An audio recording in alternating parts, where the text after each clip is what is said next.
are some questions that help you understand the scope of a client and their needs when you're presenting advisory services as a solution for them. So you want to ask them, what's one thing about your business that you're most proud of? And if you could solve one challenge, what would it be? What's their vision and mission statement? Basically, their why.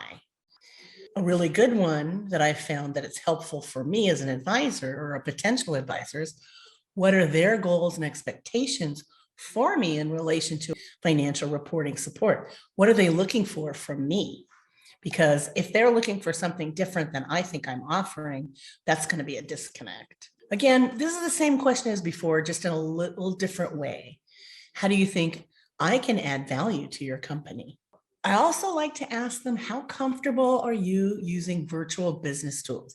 Because this helps me to understand where they sit as far as technology.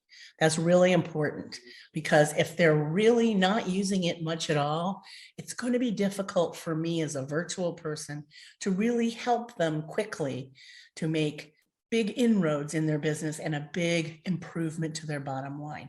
It's really identifying a roadblock that may be with this business.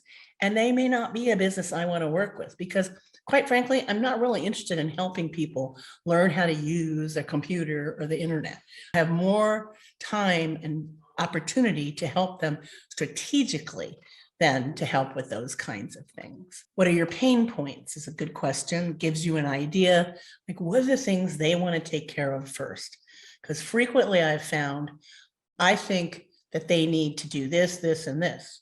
But from their perspective, what's keeping them up at night, what is really preventing them from growing is that, and that. So it's not going to be the same thing. So when you first start with a client, you can take what their pain points are, what's keeping them up at night, the one thing that they could solve.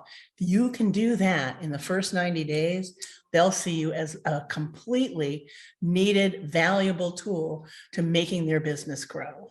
I'd like to know how they define success. That's different for everybody. What are the short-term and long-term goals for them? What kind of metrics are important to them? And they may have to really think about this. But, obviously sales, profit, but maybe go a little deeper. So we also want to know, are they interested in cross referral opportunities? Again, these are an opportunity to provide them with access to your SMEs.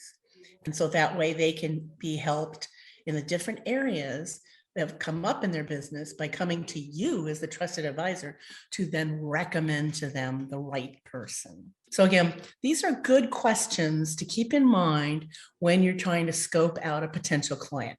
So I've put together a questionnaire that's mine, that's 20 questions. And so it covers most of these things I've just discussed. So I recommend using a tool like that, developing your own, something that you can send out to a potential client before you actually talk with them to begin with.